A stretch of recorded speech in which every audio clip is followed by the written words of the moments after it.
Hello friends, this is Manish और आप सबका बहुत बहुत स्वागत है हमारे YouTube channel study with Manish Pandey पर। तो दोस्तों, आज का टॉपिक है sentence and clause.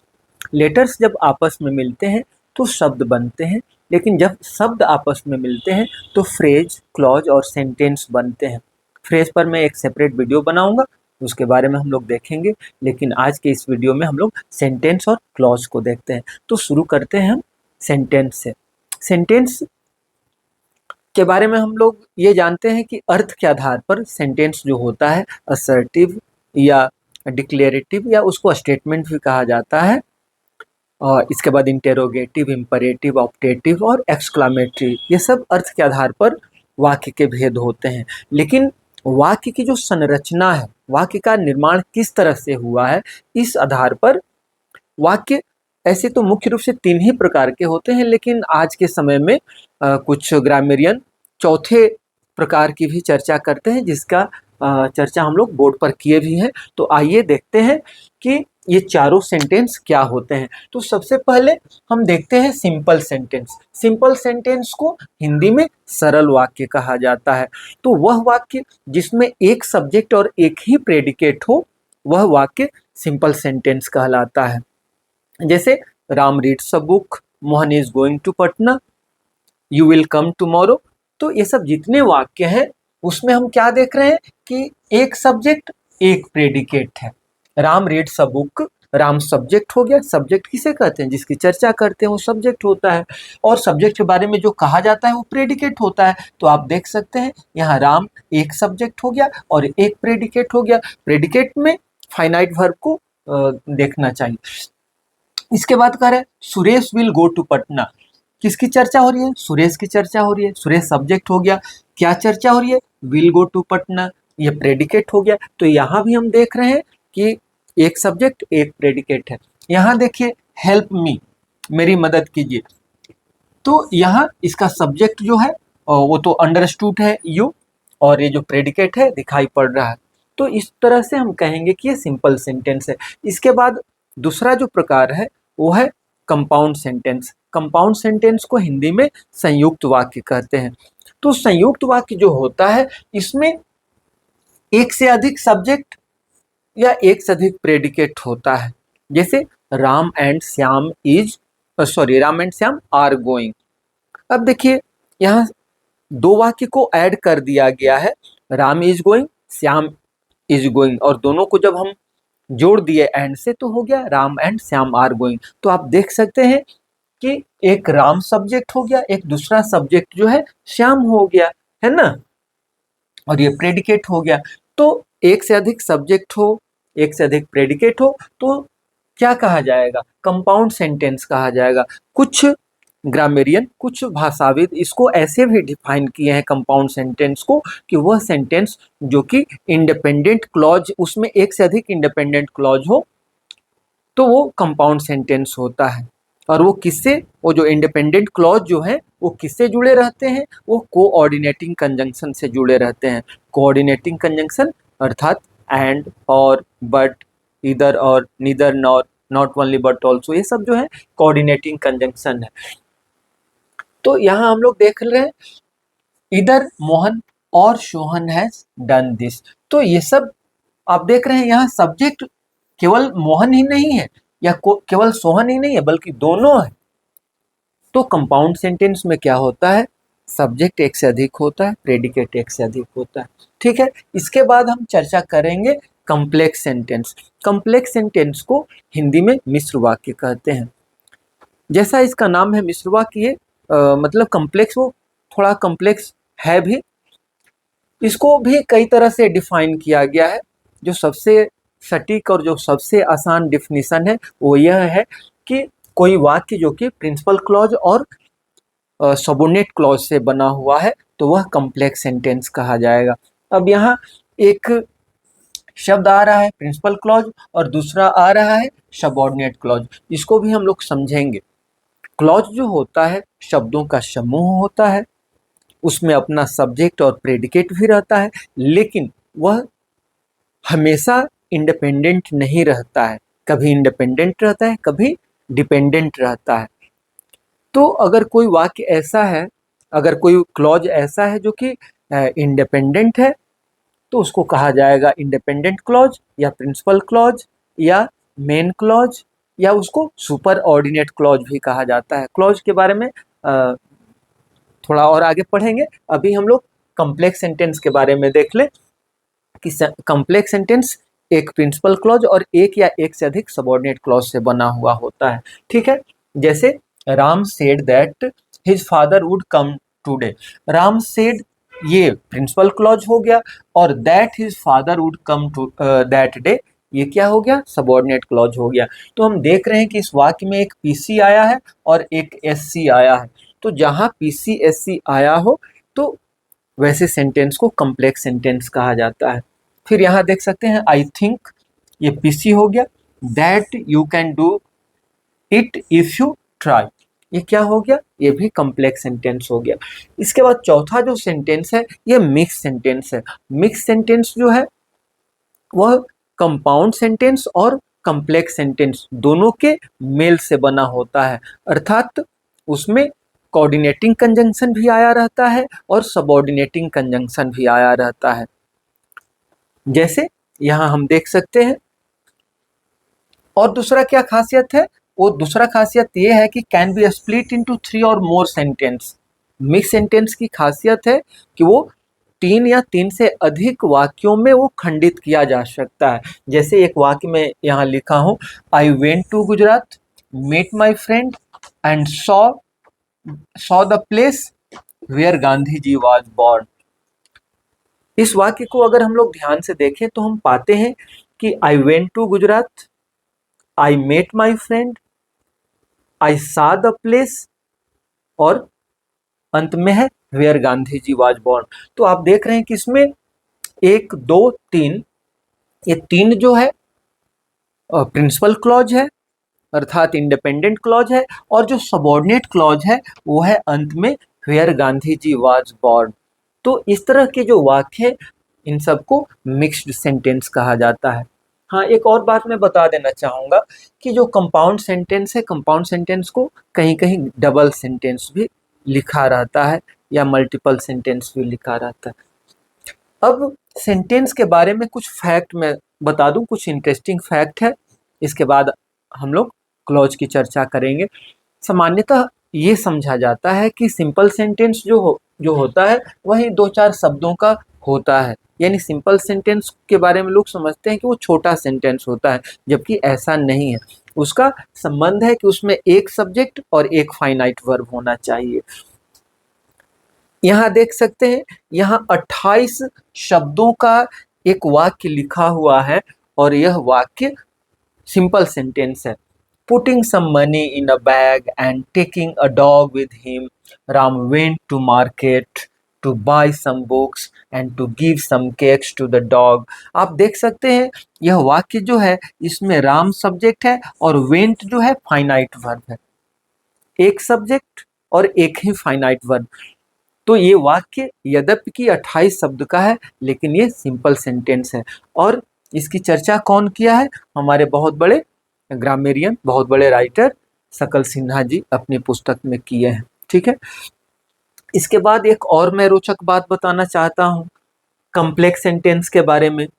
Rabindranath Tagore की एक कविता है where the mind is without fear, जो कि गीतांजलि में शायद 35वें नंबर की कविता है।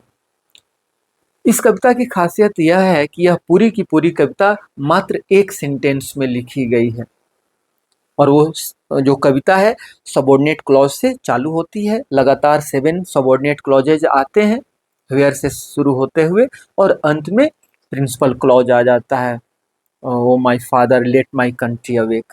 तो ये भी एक बहुत इंटरेस्टिंग फैक्ट है। इसके बाद एक और बात मैं यहाँ लिखा हूँ, इस दुनिया में लॉन्गेस्ट सेंटेंस का जो रिकॉर्ड है वो विक्टर ह्यूगो के नाम है। विक्टर ह्यूगो एक बहुत बड़े फ्रेंच राइटर हुए, उनकी रचना है लेस मिजरेबल। उसमें वो 800 शब्दों का एक सेंटेंस बना है। सोचिए हम लोग 500 शब्द में तो ये पूरा आंसर लिख डालते हैं। तो ठीक है, यहाँ हम लोग सेंटेंस के बारे में देखें। इसके बाद अब हम लोग देखेंगे क्लॉज के बारे में। क्लॉज के बारे में हम लोग अब तक तो इतना जान गए हैं कि क्लॉज जो होते हैं शब्दों के समूह होते हैं। उसमें उसका अपना एक सब्जेक्ट और प्रेडिकेट होता है, अर्थात उसका एक फाइनाइट वर्ब होता है। क्लॉज के बारे में दुनिया के बड़े बड़े विद्वान क्या सोचते हैं, थोड़ा सा हम लोग देखते हैं, इसके बाद फिर आगे बढ़ेंगे।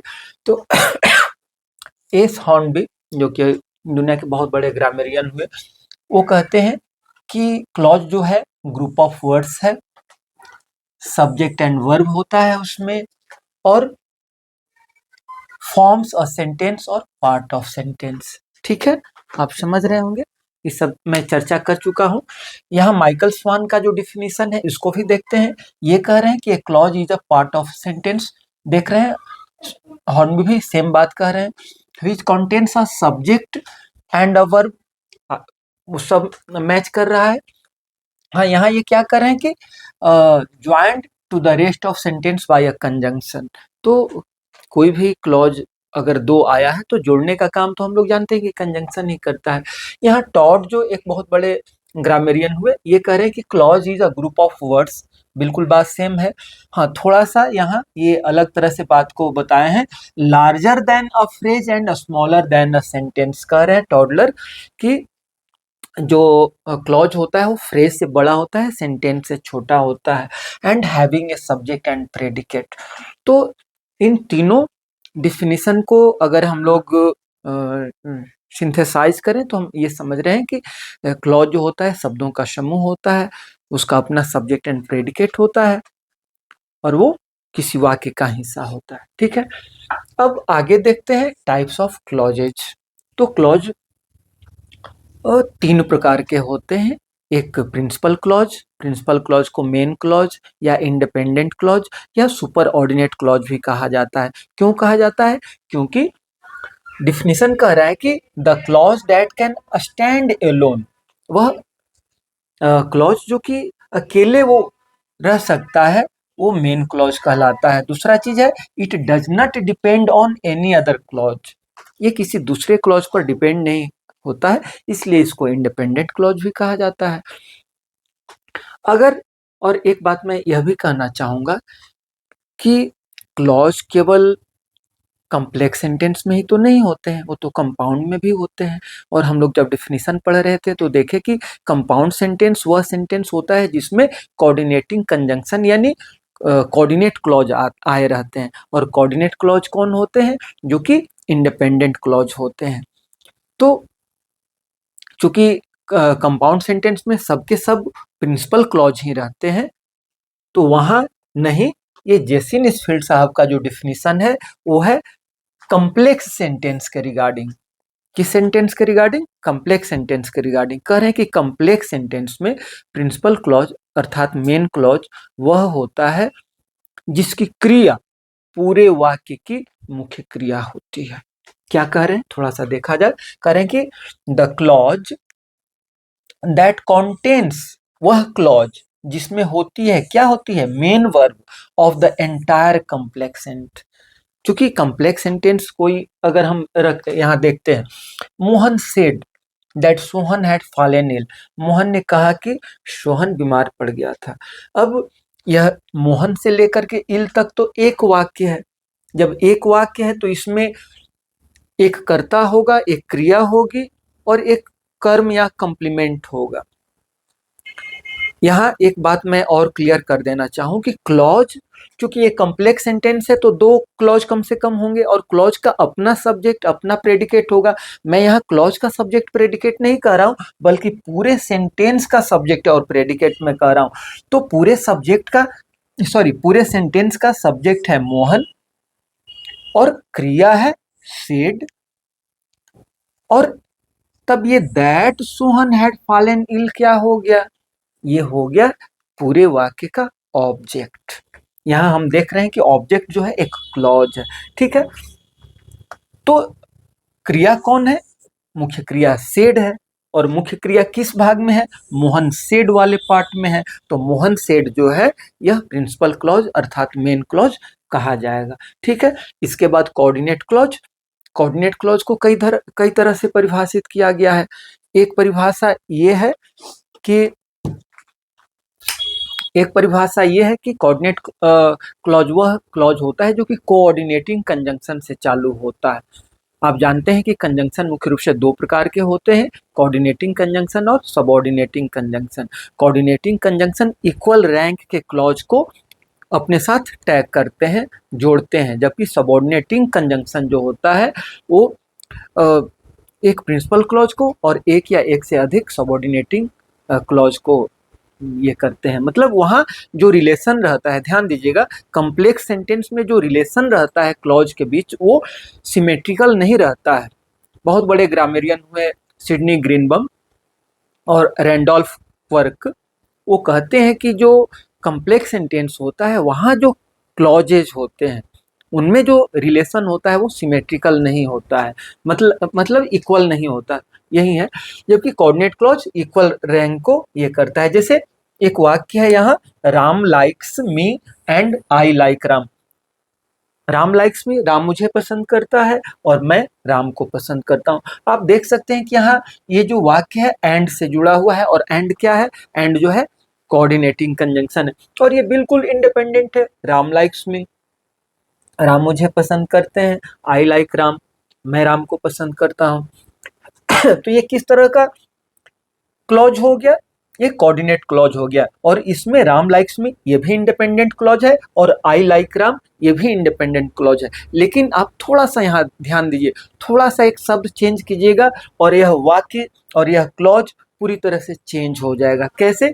अगर आप एंड के जगह पर कल्पना कीजिए कि एंड के जगह पर मैं बिकॉज यूज कर दूं, Ram likes me because I like Ram, तो यह वाक्य बिकॉज आई लाइक राम यह हो गया सबऑर्डिनेट क्लॉज हो गया, क्योंकि बिकॉज जो कि सबऑर्डिनेटिंग कंजंक्शन है इससे जुड़ा हुआ है। तो ये जब क्लॉज जैसे ही सबऑर्डिनेट क्लॉज होगा तो ये पूरा वाक्य क्या हो जाएगा, कंपाउंड से चेंज होकर के कॉम्प्लेक्स हो जाएगा। तो ऐसा समझिए कि कंपाउंड और कॉम्प्लेक्स खेल है कंजंक्शन का। कंजंक्शन को कहा जाएगा कि ये सब नचाता है, तो कोई अतिशयोक्ति नहीं होगी। तो ठीक है, उसी तरह से यहाँ Sita is running but Gita is dancing, यहाँ हम देख रहे हैं दो दो क्लॉज है, Sita is running, Gita is dancing, दोनों के दोनों इंडिपेंडेंट क्लॉज हैं और बट कोऑर्डिनेटिंग कंजंक्शन से जुड़े हैं, है ना। इसके बाद तीसरा जो क्लॉज है वो है सबऑर्डिनेट क्लॉज। सबऑर्डिनेट क्लॉज को हिंदी में बोलते हैं आश्रित उपवाक्य।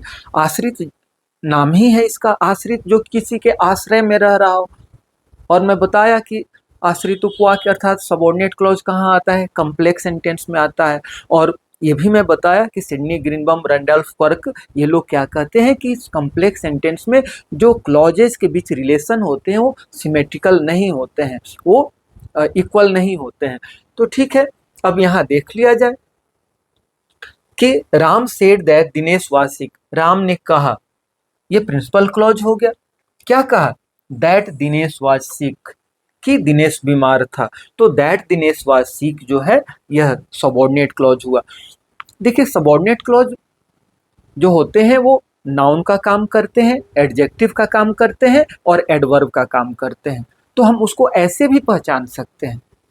अगर इम्पोर्टेंस के आधार पर आप नहीं पहचान पा रहे हैं तो उसको ऐसे भी पहचान सकते हैं कि कौन सा क्लॉज क्या काम कर रहा है। अगर वो क्लॉज है और सब्जेक्ट का काम कर रहा है अर्थात नाउन का काम कर रहा है, या फिर एडजेक्टिव का काम कर रहा है, या एडवर्ब का काम करे, तो नाउन का काम करेगा नाउन क्लॉज, एडजेक्टिव का काम करेगा एडजेक्टिव क्लॉज, और उसका एडवर्ब का काम करेगा एडवर्ब क्लॉज। तो इस तरह से हम लोग देखें प्रिंसिपल क्लॉज, कोऑर्डिनेट क्लॉज और सबऑर्डिनेट क्लॉज। आगे हम लोग देखेंगे सबऑर्डिनेट क्लॉज के तीन जो भेद हैं उन सबको। एक बात यहाँ मैं लिख दिया हूँ, थोड़ा इसको कैपिटल में लिख करके हाईलाइट भी कर दिया हूँ कि अगर कोई वाक्य है उसमें बहुत सारे क्लॉजेज हैं, लेकिन वो सब जो क्लॉज हैं कोऑर्डिनेटिंग कंजंक्शन से जुड़े हैं, तो वह वाक्य निश्चित रूप से क्या होगा, कंपाउंड सेंटेंस होगा। और दूसरी तरफ अगर कोई वाक्य है उसमें जो क्लॉजेज हैं वो जुड़े हुए हैं, एक दूसरे से बंधे हुए हैं, किस आधार पर, सबऑर्डिनेटिंग कंजंक्शन के आधार पर, तो उसको हम लोग कहेंगे कि वह कॉम्प्लेक्स सेंटेंस है। ठीक है, इसके बाद एक चीज और मैं कहना चाहूंगा कि प्रश्न आता है कि what is the position of subordinate clause. Subordinate clause का पोजीशन क्या है, यानी सबॉर्डिनेट क्लॉज को कहाँ रखा जाए। तो अगर नाउन क्लॉज है तो नाउन क्लॉज के बारे में हम जानते हैं कि वो सब्जेक्ट ऑब्जेक्ट कंप्लीमेंट वगैरह बन के आता है, तो उसका तो जगह फिक्स है, सब्जेक्ट का जगह फिक्स है, ऑब्जेक्ट का फिक्स है, कंप्लीमेंट का। ये प्रश्न कहाँ खड़ा होता है, यह प्रश्न एडजेक्टिव क्लॉज में भी नहीं खड़ा होता है, क्योंकि वो जिसको मॉडिफाई करेगा उसके बाद आएगा। ये प्रश्न खड़ा होता है एडवर्ब क्लॉज में। तो एडवर्ब क्लॉज में क्या होता है कि उसको जिस पार्ट को आप इम्फेसाइज करना चाहते हैं उस पार्ट को आप पहले रख सकते हैं। हाँ, उसमें ये ध्यान देना होगा, जैसा कि मैं यहाँ लिखा भी हूँ एक वाक्य, if you need help just let me know. यहाँ आप देख रहे हैं कि जो सबॉर्डिनेट क्लॉज है इफ से शुरू हो रहा है, इसको वाक्य के प्रारंभ में दिया गया है, मतलब हम इसको इम्फेसाइज करना चाहते हैं, तो ठीक है हम दे सकते हैं, लेकिन यहाँ एक बात ध्यान दीजिए, यहाँ कॉमा का प्रयोग करना जरूरी हो जाएगा। हाँ, अगर आप प्रिंसिपल क्लॉज को ही पहले रखना चाहते हैं, just let me know if you need help, तब यहाँ बीच में कॉमा देने की आवश्यकता नहीं है, ये ध्यान दीजिएगा, बहुत इंपॉर्टेंट चीज है। दूसरी बात जो कि अक्सर जो नॉन यूरोपियन लैंग्वेज वाले लोग हैं वो कमिट कर देते हैं मिस्टेक, वो क्या मिस्टेक है, और जो कि कंपटीशन में अक्सर पूछा जाता है, मैंने पूछा क्या जाता है, कॉमन एरर्स में वो दे देता है, वो है one conjunction for two clauses. ये बात गांठ बांध लीजिएगा कि अगर टू क्लॉज है तो टू क्लॉज को कंबाइन करने के लिए, टैग करने के लिए केवल और केवल वन कंजंक्शन का प्रयोग किया जाएगा, न कि टू कंजंक्शन का। एक मैं उदाहरण यहाँ लिखता हूँ और स्पष्ट करता हूँ।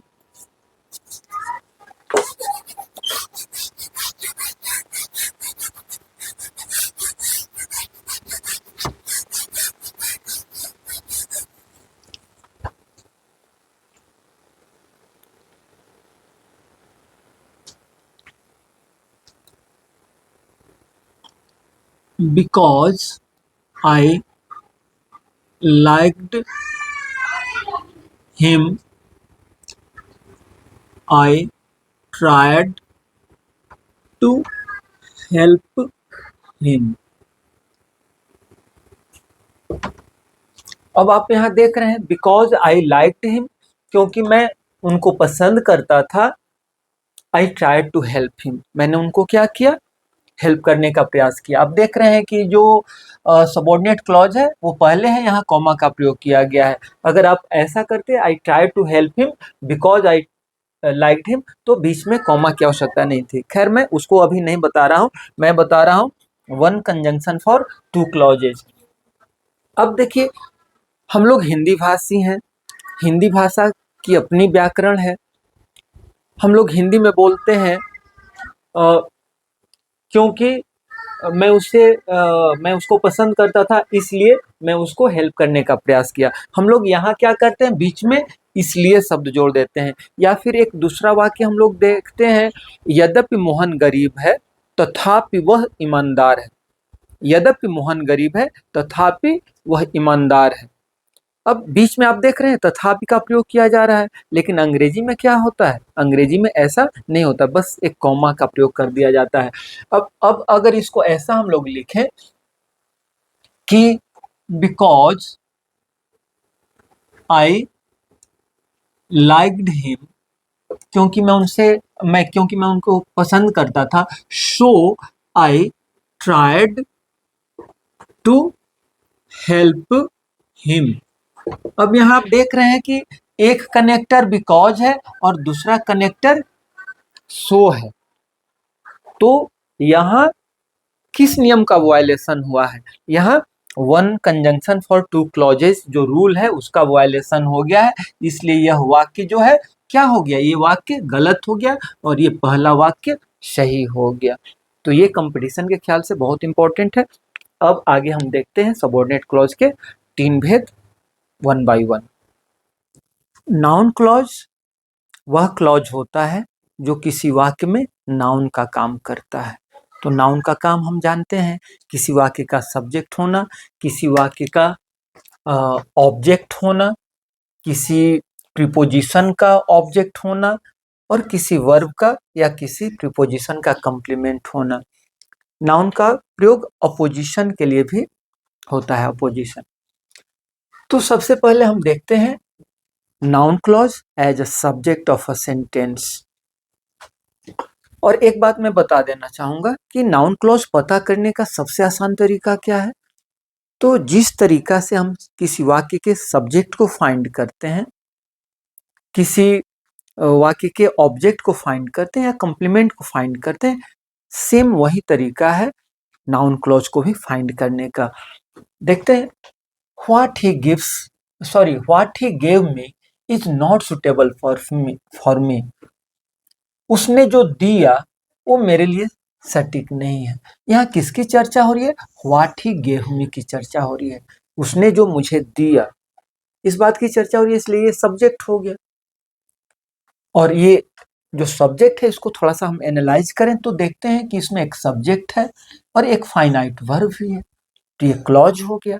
तो क्लॉज है जो कि इस वाक्य का, व्हाट से लेकर के मी तक जो वाक्य है, इस वाक्य का सब्जेक्ट है, इसलिए नाउन क्लॉज कहा जाएगा। ठीक है। अब एक और तरीका है, मान लेते हैं कि कंफ्यूजन हो रहा है, तो इसके जगह पर हम कोई एक छोटा सा नाउन या कुछ शब्द दे करके देख सकते हैं।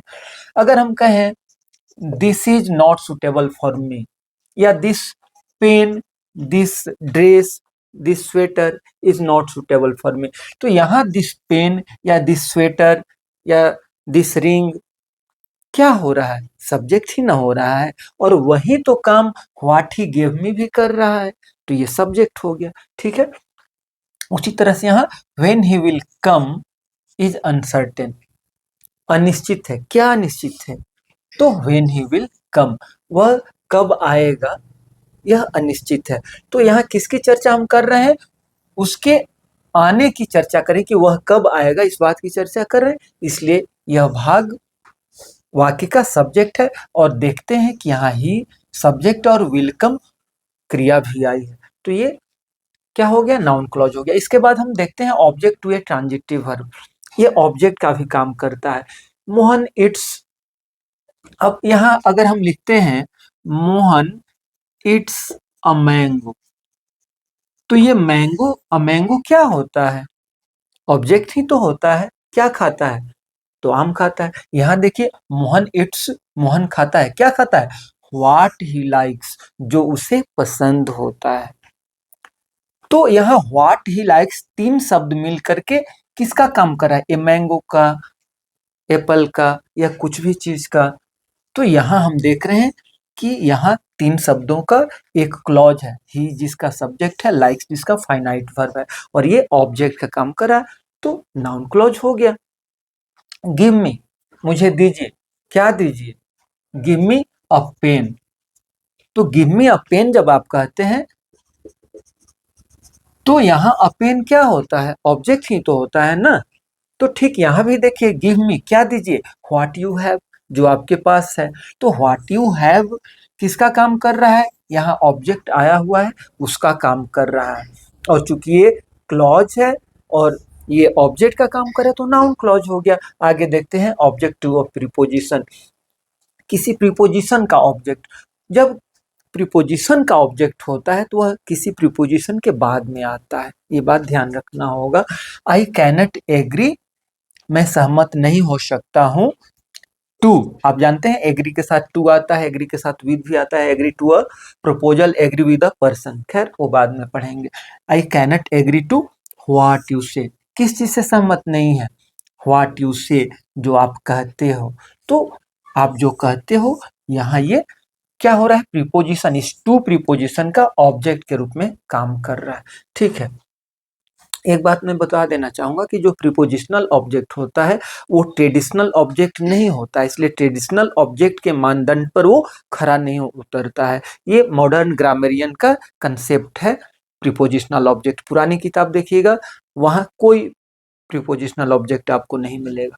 खैर आगे देखते हैं। कंप्लीमेंट टू अ वर्ब, किसी वर्ब का कंप्लीमेंट। जैसे कंप्लीमेंट मतलब आप तो जान ही चुके हैं, पूरक होता है। माई आइडिया इज, मेरा आइडिया है। क्या है आइडिया? कि यू आर नॉट गिल्टी, कि आप दोषी नहीं है। अब देखिए, आप जानते हैं कि कॉम्प्लीमेंट कहाँ आता है। कॉम्प्लीमेंट इंट्रांजिटिव वर्ब के साथ भी आता है, ट्रांजिटिव वर्ब के साथ भी आता है, मैं ऑलरेडी पढ़ा चुका हूँ। इंट्रांजिटिव वर्ब ऑफ इनकम्प्लीट प्रेडिकेशन और ट्रांजिटिव वर्ब ऑफ इनकम्प्लीट प्रेडिकेशन। तो खैर यहाँ इंट्रांजिटिव है, कॉपुलर वर्ब भी कहते हैं, लिंकिंग वर्ब भी कहते हैं। खैर, तो माई आइडिया इज, क्या है मेरा idea? That you are not guilty. ये that you are not guilty क्या है? इस वाक्य का कॉम्प्लीमेंट है, जो कि क्लॉज भी है, तो नाउन क्लॉज हो गया। इट सिम्स, ऐसा प्रतीत होता है। क्या प्रतीत होता है? कि यू आर नॉट गिल्टी। ऐसा प्रतीत होता है कि आप गिल्टी नहीं है। या इट सिम्स दैट, एक दूसरा वाक्य ही लिख दे रहे हैं, ऊपर वाला रिपीट नहीं होगा। It seems that it will rain today. It seems that it will rain today. तो दैट से लेके टूडे तक क्या हो गया? ये कंप्लीमेंट हो गया। आगे है apposition to a noun. Apposition क्या होता है? किसी नाउन के बारे में एक्स्ट्रा इंफॉर्मेशन देने का प्रयोग करता है। जैसे Ram, Ram the clerk has died today. ठीक है, राम जो कि क्लर्क था आज मर गया, आज मर गया है, ठीक ना। या डायड ठीक कर दें, डायड टूडे, आज मर गया राम। अब यहाँ जो कॉमा के बीच में द क्लर्क का प्रयोग किया गया है, ये क्या कर रहा है? राम के बारे में एक्स्ट्रा इंफॉर्मेशन दे रहा है। ये नाउन इन पोजीशन कहलाता है। ठीक उसी तरह से यहाँ the news that Ram is ill, the news that Ram is ill is not true.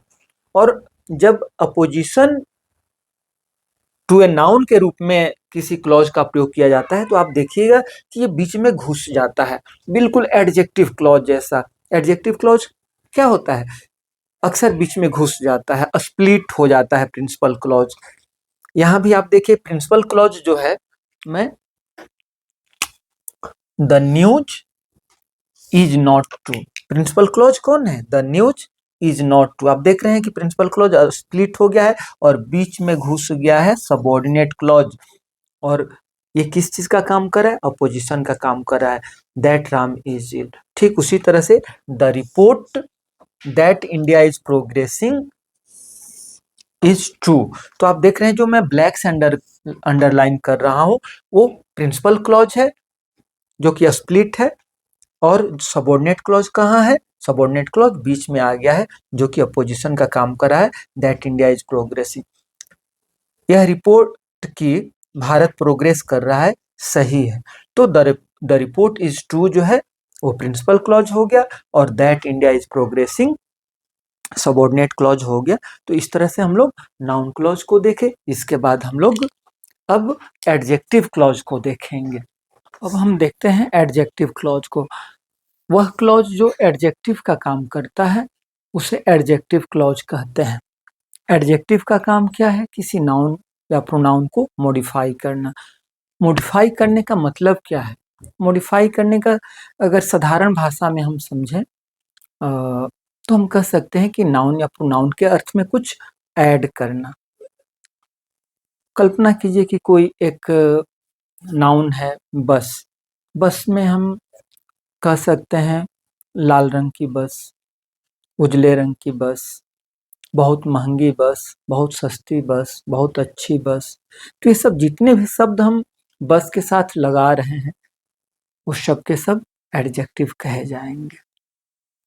तो क्लॉज जब किसी नाउन के साथ आकर के उसको इसी तरह से उसके अर्थ में कुछ ऐड करने का काम करता है, तो हम कहते हैं कि वह क्लॉज उसको मॉडिफाई कर रहा है। जैसे हम कहते हैं this is the marker I purchased yesterday. यह वही मार्कर है जिसे मैंने कल खरीदा।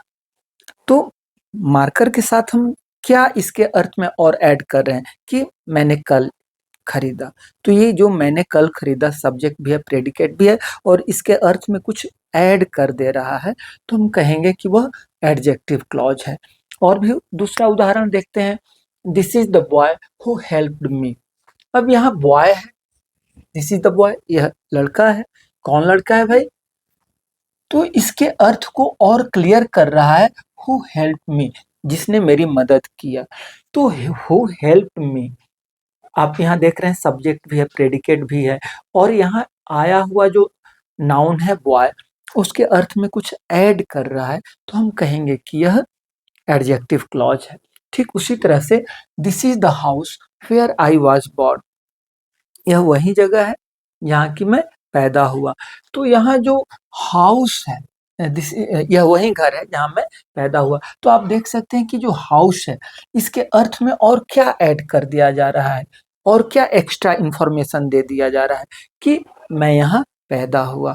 तो वेयर आई वॉज बोर्न शब्दों का समूह है, इसमें अपना सब्जेक्ट और प्रेडिकेट है, और किसी नाउन को मॉडिफाई करने का काम कर रहा है, यानी कि उसके अर्थ में कुछ और ऐड करने का काम कर रहा है, तो हम कहेंगे कि यह एडजेक्टिव क्लॉज है। ठीक है, एक आध बातें हम लोग को जान लेना यहाँ जरूरी है कि एडजेक्टिव क्लॉज करे कि एडजेक्टिव क्लॉज के पहले नाउन या प्रोनाउन का रहना आवश्यक होता है। क्यों रहना आवश्यक होता है? जब हम कह रहे हैं कि एडजेक्टिव किसी नाउन प्रोनाउन को मॉडिफाई कर रहा है, और कल्पना कीजिए कि जिसको ये मॉडिफाई करे वो नाउन है ही नहीं, तो जब वो है ही नहीं तो ये मॉडिफाई किसको करेगा? सीधी सी बात है कि उसका रहना आवश्यक है। ठीक है, अब जैसे एक वाक्य है the boy who comes here is my friend, तो the boy is my friend, ये तो प्रिंसिपल क्लॉज हो गया, और सबऑर्डिनेट क्लॉज कौन हो गया? Who comes here, who comes here subordinate clause हो गया। और सबऑर्डिनेट क्लॉज में भी किस तरह का क्लॉज हो गया? क्योंकि ये किसी नाउन को मॉडिफाई कर रहा है, यानी विशेषण का काम कर रहा है, एडजेक्टिव का काम कर रहा है, तो ये एडजेक्टिव क्लॉज कहलाएगा।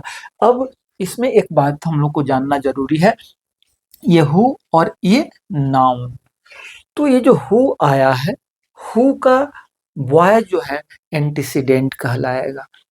क्या कहलाएगा? एंटीसीडेंट कहलाएगा। चलिए आगे देखते हैं।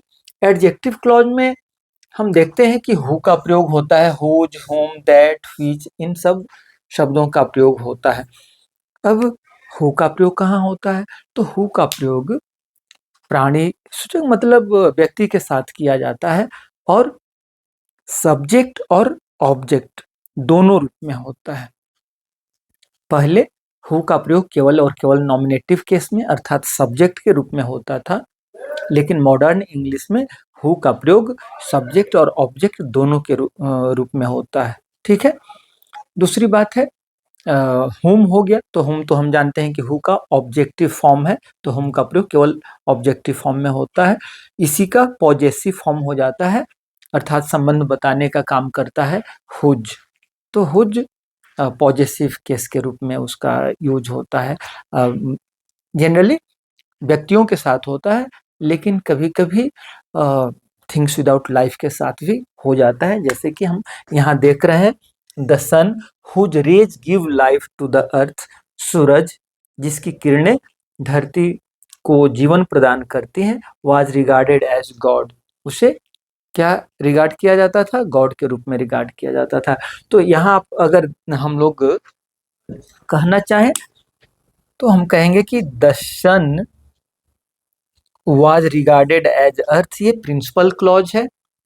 और सबऑर्डिनेट क्लॉज कौन है? सबऑर्डिनेट क्लॉज है whose rays give life to the earth. ठीक है, और आप देख रहे हैं कि यहाँ कॉमा के बीच में, दो कॉमा के बीच में लिखा गया है whose rays give life to the earth. इसके बारे में थोड़ा आगे हम लोग चर्चा करेंगे, ध्यान देना होगा। आगे हम देखते हैं a triangle whose three sides are equal, वह ट्रायंगल, वह त्रिभुज जिसके तीनों साइड्स इक्वल होते हैं, वो इक्विलैटरल ट्रायंगल कहा जाता है। तो आप देख सकते हैं ट्रायंगल हुज, तो इसमें प्रिंसिपल क्लॉज को अगर हम ढूंढें तो कहाँ है? A triangle is called an equilateral triangle, जो मैं ग्रीन कलर से अंडरलाइन किया हूँ वह है प्रिंसिपल क्लॉज अर्थात मेन क्लॉज, और whose three sides are equal ये हो गया आपका रिलेटिव क्लॉज, मतलब वही एडजेक्टिव क्लॉज हो गया। ठीक है, हाँ एक चीज देखना होगा कि ये जो दैट है, दैट का प्रयोग नॉमिनेटिव केस और ऑब्जेक्टिव केस दोनों में होता है। अर्थात कर्ता कारक के रूप में भी आ जाएगा और कर्म कारक के जगह पर भी आ जाएगा। और सबसे बड़ी बात है कि इसका प्रयोग वस्तु और व्यक्ति दोनों के साथ होता है।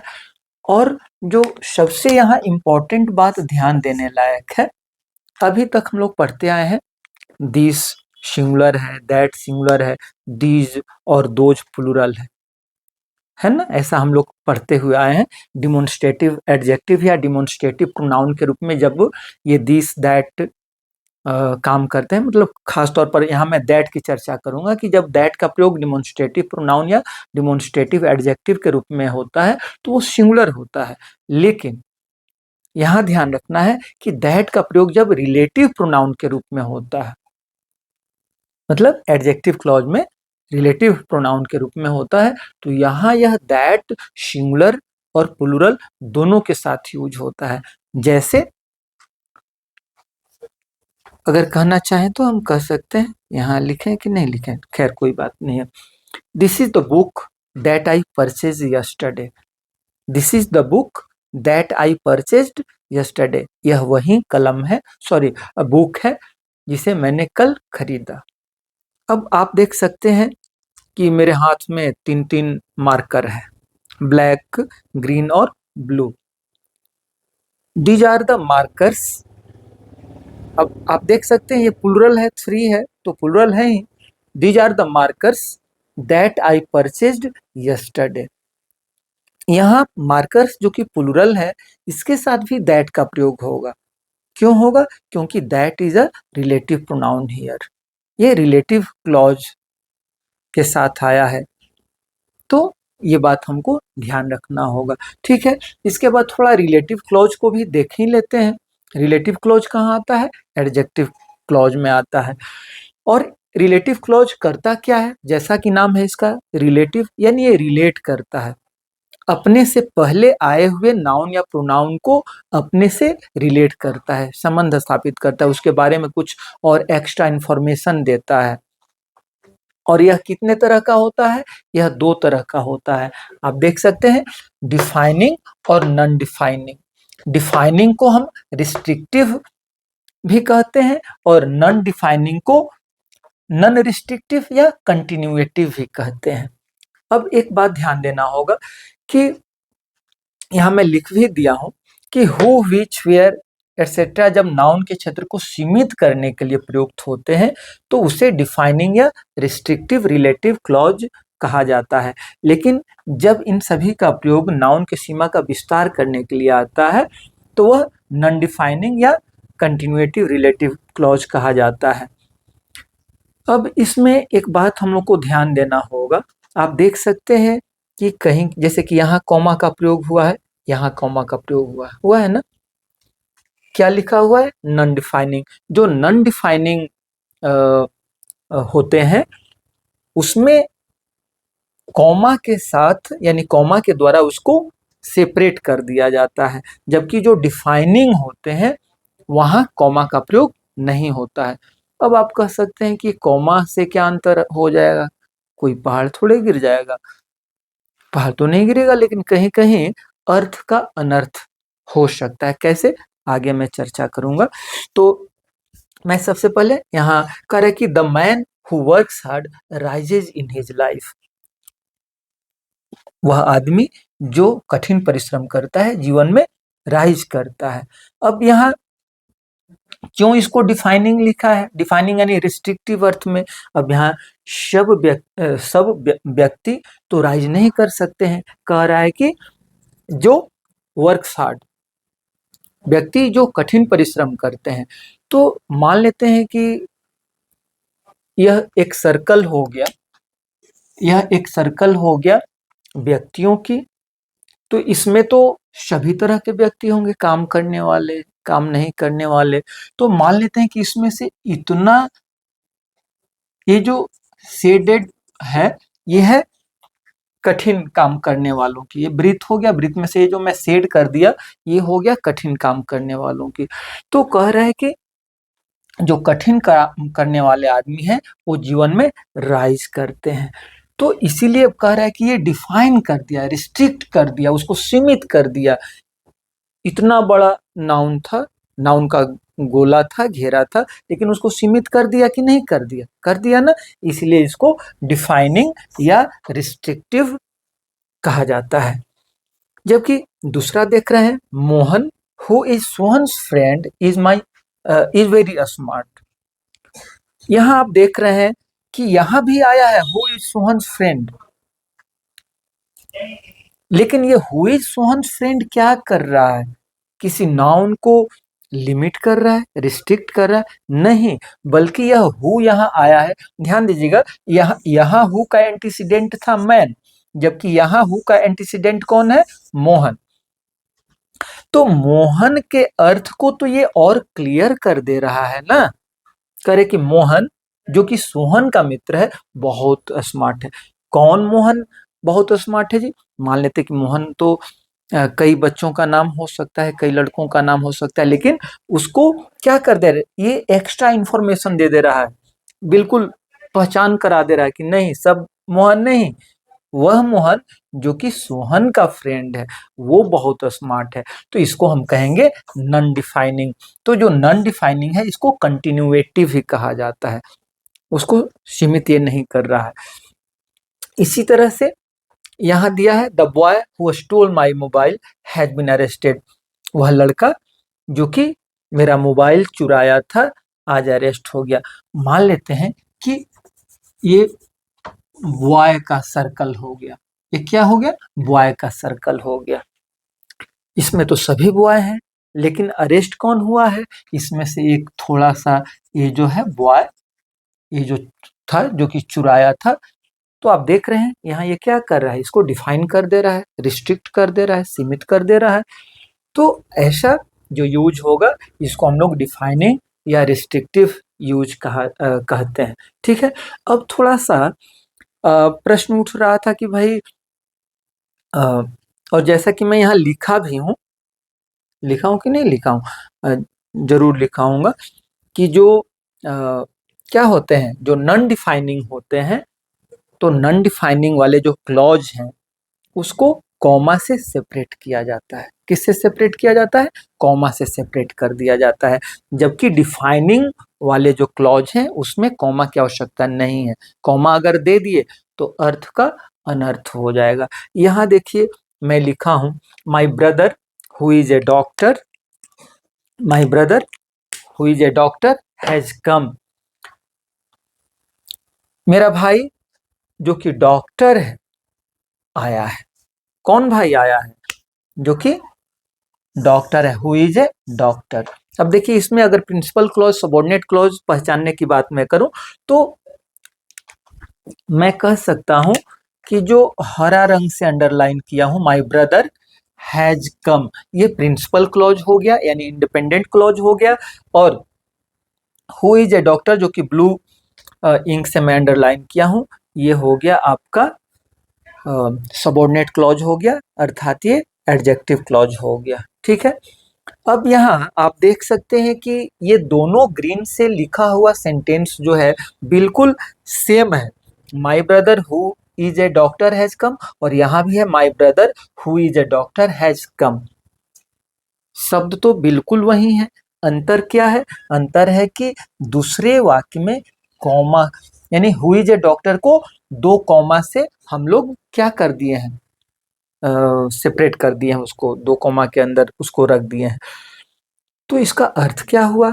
इसका अर्थ ये है, पहला जो वाक्य है इसका मतलब ये है कि मेरे कई भाई हैं, कई भाइयों में से एक जो कि डॉक्टर है वो आया है। पहला वाक्य माय ब्रदर बिना कॉमा का who is a doctor has कम का मतलब है कि मेरे कई भाई हैं, उसमें से वह भाई जो कि डॉक्टर है वो आया है। ठीक है। और जहां कॉमा हम लगा दिए उसका मतलब क्या हो गया? इसका मतलब हो गया कि मेरा भाई एक ही है और वो क्या है?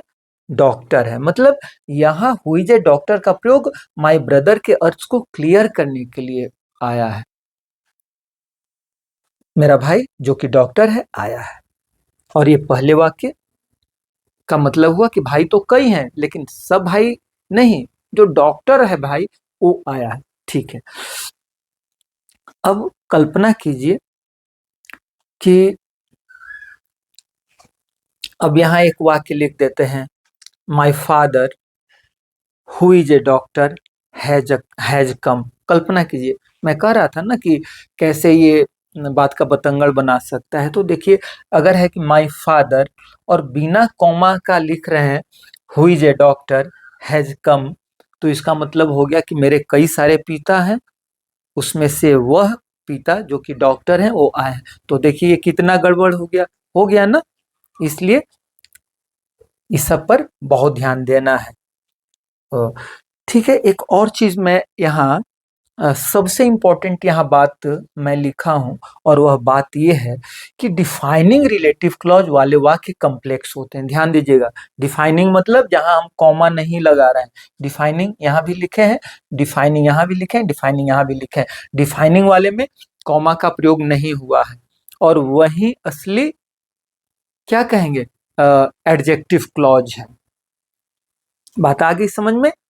तो जो डिफाइनिंग रिलेटिव क्लॉज वाले जो वाक्य हैं वो कम्प्लेक्स होते हैं, और जो नॉन डिफाइनिंग है, नॉन डिफाइनिंग मतलब जहाँ की कॉमा आ गया, जहाँ की वो, अब जैसे कि यहाँ था कि मोहन हुई Sohan friend is very smart. Mohan, कौन मोहन? जो कि सोहन का मित्र है, बहुत स्मार्ट है। तो ये हो गया नॉन डिफाइनिंग। तो जो नॉन डिफाइनिंग वाले वाक्य होते हैं वो कम्प्लेक्स नहीं होते हैं, वो कंपाउंड होते हैं। तो अगर कंपटीशन में इस तरह का दे दिया तो सोचिए कि कितने लोग मिस कर जाएंगे, क्योंकि वो तो केवल वो देखेंगे कि हु इज है, हुज है, दैट है, वो तो केवल वो देखेंगे। लेकिन यहाँ ध्यान देना होगा कि जहाँ कॉमा आ गया तो वह वाक्य नॉन डिफाइनिंग है, और नॉन डिफाइनिंग है मतलब वो कॉम्प्लेक्स सेंटेंस है ही नहीं, वो कंपाउंड सेंटेंस है। और कंपाउंड सेंटेंस का मतलब कुछ देर पहले बताया ना कि कंपाउंड सेंटेंस मतलब वह सेंटेंस जिसमें केवल प्रिंसिपल क्लॉज ही आया हो। ठीक है, इसके बाद हम लोग देखते हैं एडवर्ब क्लॉज को।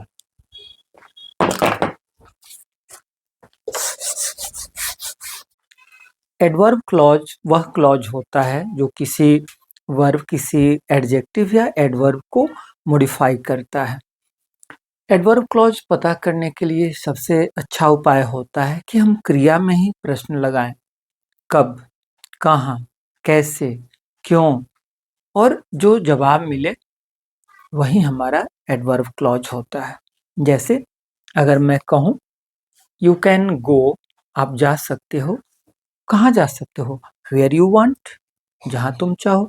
तो यहाँ वेयर यू वांट जो है गो को मॉडिफाई कर रहा है, इसलिए where you want adverb clause हुआ। उसी तरह से सिट, बैठो, वेयर एवर यू वांट, बैठ जाओ जहाँ कहीं भी तुम चाहते हो। तो इस तरह से बहुत सारे वाक्य हैं जिसको हम लोग वन बाय वन यहाँ देखेंगे। जैसे wait here until I come back, यहाँ इंतजार करो। कब तक इंतजार करो, टाइम की बात हो रही है। तो कह रहा है कि जब तक कि मैं वापस ना आ जाऊं। अंटिल आई कम बैक, तो अंटिल आई कम बैक क्या हो गया? यह एडवर्ब क्लॉज हो गया। ठीक है, और किस तरह का एडवर्ब क्लॉज हो गया? एडवर्ब क्लॉज ऑफ टाइम हो गया, क्योंकि इसका समय से संबंध है। फिर और ये एडवर्ब क्लॉज जो है मुख्य रूप से 8 प्रकार का होता है। आप देख सकते हैं, टाइम अर्थात समय को, समय से संबंधित होता है। प्लेस यानी स्थान से, पर्पस उद्देश्य वगैरह वगैरह। आप यहाँ देख सकते हैं माई फादर केम, मेरे पिताजी आए। कब आए? प्रश्न लगाएंगे क्रिया में, कब आए? तो जवाब मिल रहा है व्हेन द सन सेट, जब सूरज अस्त हो गया। तो जो जवाब मिला व्हेन द सन सेट, यही हमारा एडवर्ब क्लॉज हुआ। और चूंकि यह समय से संबंधित है इसलिए इसको कहेंगे कि यह एडवर्ब क्लॉज ऑफ टाइम है। ठीक उसी तरह से दूसरा वाक्य है, as soon as he heard the news he wrote to me, उसने मुझे लिख डाला। कब लिख डाला? कब लिखा? तो जैसे ही उसने न्यूज सुना। कब लिखा? तो कह रहा है कि जो ही उसने न्यूज सुना, समाचार सुना, वह मुझे लिख डाला। तो as soon as he heard the news, ये एडवर्ब क्लॉज ऑफ टाइम है। अब देखते हैं यहाँ go wherever you want, जाओ जहां तुम चाहते हो।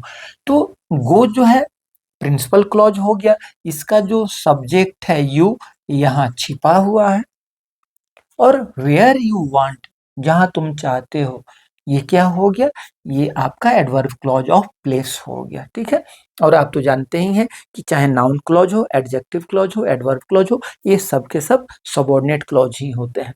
ठीक है, तो जब मैं यहाँ कह रहा हूँ कि एडवर्ब क्लॉज है, तो इसका मतलब यह भी है कि वो सबऑर्डिनेट क्लॉज भी है, क्योंकि सबऑर्डिनेट क्लॉज का ही भेद होता है। Where there is a wheel there is a way, ये तो बहुत पुरानी कहावत है, आप लोग सुने भी होंगे। कह रहा है कि जहाँ इच्छा है वहीं रास्ता है। तो where there is a will, ये आपका एडवर्ब क्लॉज हो गया। कह रहे कि जहां इच्छा है वहीं राह है, देयर इज अ वे, ये पीसी हो गया। ये क्या हो गया, पीसी हो गया, प्रिंसिपल क्लॉज अर्थात मेन क्लॉज हो गया। और एडवर्ब क्लॉज हो गया where there is a will. इसके बाद है एडवर्ब क्लॉज ऑफ पर्पस, ये उद्देश्य को बताता है। वी ईट, हम खाते हैं, खाना खाते हैं, so that we may live, हम लोग खाना खाते हैं ताकि हम जिंदा रह सकें। Mohan works hard so that he can get 90% marks in the examination. तो आप देख सकते हैं कि सो दैट हो या केवल दैट भी आ जाता है उद्देश्य को बताने के लिए। पहले वाक्य में हम देख रहे हैं सो दैट आया है, वी ईट सो दैट, हम लोग खाना खाते हैं ताकि जिससे कि वी कैन लिव, हम जिंदा रह सकें। दूसरा है राम वर्क्स हार्ड, दैट, यहाँ दैट का अर्थ वही है, सो दैट है, वह इसलिए कठिन परिश्रम करता है ताकि वह प्रथम आ जाए। इसके बाद है कॉज और रीजन, कॉज यानी कारण, रीजन कारण वो भी होता है उसको बताने के लिए। जैसे I cannot run because I am weak, करे कि क्योंकि मैं कमजोर हूं इसलिए मैं दौड़ नहीं सकता हूं। तो आई कैनट रन ये प्रिंसिपल क्लॉज हो गया, और बिकॉज आई एम वीक ये कॉज को बता रहा है, कारण को बता रहा है। तो ये हो गया सबऑर्डिनेट क्लॉज। सबऑर्डिनेट क्लॉज में भी कैसा हो गया, ये एडवर्ब क्लॉज हो गया। ठीक है, ये पीसी हो गया, ये एससी हो गया, एससी में भी एडवर्ब क्लॉज हो गया। Sita got 95% marks because she work hard. अब देखिए सीता गॉट 95% मार्क्स, ये हो गया पीसी, और बिकॉज सी वर्क हार्ड ये क्या हो गया, ये हो गया आपका एडवर्ब क्लॉज हो गया। ठीक है, इसके बाद है एडवर्ब क्लॉज ऑफ कंडीशन, शर्त। इसमें कोई ना कोई शर्त रहता है। कह रहे कि if you work hard you will succeed, आप सफल हो जाइएगा, लेकिन शर्त क्या है, इफ यू वर्क हार्ड, अगर आप कठिन परिश्रम कीजिएगा। तो आप देख सकते हैं कि यहाँ शर्त है, कहाँ, इफ यू वर्क हार्ड। तो ये जो शर्त वाला भाग है ये एडवर्ब क्लॉज है। कौन सा क्लॉज है, एडवर्ब क्लॉज है। और यू विल सक्सीड ये प्रिंसिपल क्लॉज है, यानी इंडिपेंडेंट क्लॉज है। इसके अलावा ये भी है, you can't vote unless you are 18, कह रहे कि जब तक आप 18 साल के ना हो जाए तब तक आप वोट नहीं दे सकते। यहाँ भी एक शर्त है। तो यू कांट वोट ये हो गया प्रिंसिपल क्लॉज, और अनलेस यू आर 18 ये हो गया एडवर्ब क्लॉज ऑफ कंडीशन। ठीक है, इसके बाद देखते हैं एडवर्ब क्लॉज ऑफ रिजल्ट या कंसेक्वेंस, परिणाम को बताता है। जैसे he is so rich that he can buy A BMW, he is so rich ये प्रिंसिपल क्लॉज हो गया, वह बहुत धनी है। ही इज सो रिच माने वह बहुत धनी है। कितना धनी है, कि वह BMW परचेज कर सकता है, that he can buy a BMW। तो ये क्या हो गया, उसका कंसेक्वेंस हो गया। तो ये हो गया adverb clause. It was so cold that many died, अब कह रहा है कि बहुत ठंडक थी, इट वॉज सो कोल्ड बहुत ठंडक थी, और उसका परिणाम क्या हुआ कि बहुत सारे मर गए। तो बहुत सारे मर गए ये एडवर्ब क्लॉज हो गया, और ये प्रिंसिपल क्लॉज हो गया। अब यहाँ देखते हैं एडवर्ब क्लॉज ऑफ कंपैरिजन, तुलना हो रहा है। आप डिग्री पढ़े होंगे, तो डिग्री में आप ऐसा समझ जाइए कि सुपरलेटिव डिग्री तो है ही, ये जितना पॉजिटिव डिग्री हो या फिर कंपैरेटिव डिग्री, वो सब के सब क्या होते हैं, ये सब के सब होते हैं एडवर्ब क्लॉज ऑफ कंपैरिजन। कौन सा, पॉजिटिव डिग्री और कंपैरेटिव डिग्री। जैसे India is not as developed as China, ठीक है, यह पॉजिटिव डिग्री में है। तो ये क्या हो गया, India is not as developed as China. अब यहाँ आप देखिए चाइना इज डेवलप्ड, यहाँ छिपा है, क्या है, छिपा हुआ है। जब मैं आप लोगों को डिग्री बता रहा था तो बताया था कि देखिए यहाँ जो रहता है वो नॉमिनेटिव केस में रहता है, क्योंकि उसके आगे भी उसका प्रेडिकेट छुपा रहता है। तो India is not as developed as China is developed, ठीक है। इसके बाद है America is richer than India, इससे भी हो गया एडवर्ब क्लॉज ऑफ कंपैरिजन। इसके बाद हम देखते हैं एडवर्ब क्लॉज ऑफ सुपोजिशन। सुपोजिशन ये एजम्पशन को बताता है, मान्यता को बताता है। Although he is rich he is माइजर, although he is rich he is माइजर, ठीक है। ये ऑल्दो ही इज रिच क्या हो गया, एडवर्ब क्लॉज हो गया। यहाँ even if it rains I shall come, principal clause हो गया, ये सबऑर्डिनेट क्लॉज हो गया, यानी एडवर्ब क्लॉज हो गया, ठीक है। ये सब चीज आप जाने समझे, मुझे उम्मीद है आप लोगों को समझ में आया होगा। अब एक बात इससे पहले कि मैं कंक्लूड करूं, थोड़ा सा मैं बता देना चाहता हूं कि देखिए एक ही क्लॉज नाउन क्लॉज हो सकता है, कहीं पे एडवर्ब क्लॉज हो सकता है, और वहीं क्लॉज कहीं एडजेक्टिव क्लॉज भी हो सकता है। तो हम किसी किसी किताब में दिया है कि फला शब्द से शुरू होने वाले जो क्लॉज हैं वो एडवर्ब क्लॉज होते हैं, एडजेक्टिव क्लॉज होते हैं, या नाउन क्लॉज होते हैं। तो वो एक तरह से तुक्का टाइप का चीज है, हमेशा वो सही नहीं है। और उसी चीज को बताने के लिए यहाँ मैं 2-4 वाक्य लिखा हूँ, ठीक है। हाँ, एक चीज मैं यहाँ ऐड कर देना चाहूंगा ताकि मैं भूल ना जाऊं, क्योंकि वीडियो अब लास्ट होने वाला है। मैं ये कह सकता हूँ, मैं यहाँ ये लिख सकता हूँ कि दैट का अर्थ अगर की होगा तो ज्यादा चांस है कि वो क्या होगा, नाउन क्लॉज होगा। क्या होगा, नाउन क्लॉज होगा। और दैट का अर्थ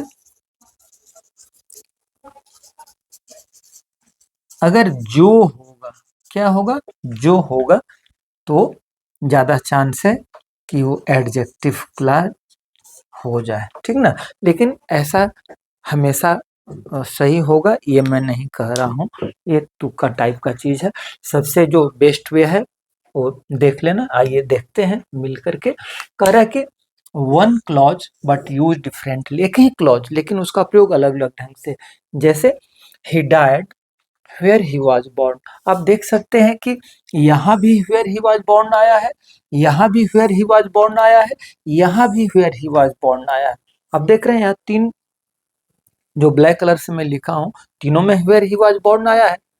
लेकिन इसका मतलब क्या, कि तीनों एक ही क्लॉज है, या तो नाउन क्लॉज, या तो एडजेक्टिव क्लॉज, या तो एडवर्ब क्लॉज, बिल्कुल नहीं।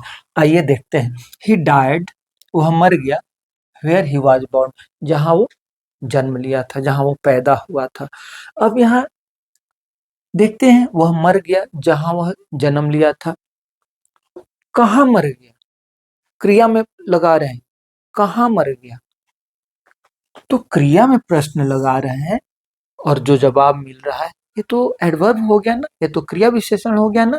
तो यहाँ वेयर ही वॉज बोर्न जो है ये एडवर्ब क्लॉज हो गया। क्या हो गया, एडवर्ब क्लॉज ऑफ प्लेस हो गया। क्या हो गया, एडवर्ब क्लॉज ऑफ प्लेस हो गया। अब दूसरा वाक्य में देखता हूँ, he died in the village where he was born, वह उस गांव में मर गया जहां वो पैदा हुआ था। अब यहाँ हम देख रहे हैं कि विलेज आया है, कह रहे कि किस गांव में मर गया, जहां वो पैदा हुआ था। तो यहाँ ये विलेज को मॉडिफाई कर रहा है, वेयर ही वाज बोर्न। और विलेज क्या है, नाउन है। तो नाउन को जो मॉडिफाई करे क्लॉज, तो एडजेक्टिव क्लॉज होगा। तो यहाँ ये एडजेक्टिव क्लॉज हो गया। क्या हो गया, ये एडजेक्टिव क्लॉज हो गया। अब तीसरे वाक्य में हम देखते हैं, आई डू नॉट नो, मुझे नहीं पता है, मैं नहीं जानता हूँ। क्या नहीं जानता हूँ, वेयर ही वॉज बोर्न, उसका जन्म कहाँ हुआ था। I do not know this question. कल्पना कीजिए कि वेयर ही वॉज बोर्न ना हो करके दिस क्वेश्चन है, आई do not know this question, I do not know this place. तो इन वाक्यों में दिस प्लेस या दिस क्वेश्चन क्या है? ऑब्जेक्ट है। और ऑब्जेक्ट का काम कौन करता है? नाउन या उसका इक्विवेलेंट। तो यहां भी आई डू नॉट नो, मुझे नहीं पता है, ये वेयर ही वॉज बोर्न जो है ऑब्जेक्ट का काम कर रहा है, और चूंकि ऑब्जेक्ट का काम कर रहा है इसलिए इसको क्या कहेंगे? नाउन क्लॉज कहेंगे। ठीक है, तो आप लोग देखें कि एक ही clause where he was born कहीं एडवर्ब क्लॉज है, कहीं एडजेक्टिव क्लॉज है, कहीं नाउन क्लॉज है। ठीक है, अब दो वाक्य और मैं लिखा हूं। This is the boy who helped me. ठीक है, यहां भी हु हेल्प मी है, यहां भी हु हेल्प मी है ना। अब देखते हैं कि पहले वाक्य में यानी this is the boy who help me, यहाँ हु हेल्प मी किस तरह का क्लॉज है? करे कि यह वही बच्चा है, यह वही लड़का है जिसने मेरी मदद की। कौन लड़का मदद किया? करे कि यह वही लड़का है, तो बॉय को मॉडिफाई करा है। यह कौन लड़का है भाई? तो यह वही लड़का है जो मेरी मदद किया। तो बॉय को मॉडिफाई कर रहा है who help me. Boy noun है, नाउन को मॉडिफाई कर रहा है, यानी कि ये एडजेक्टिव हो गया। क्या हो गया?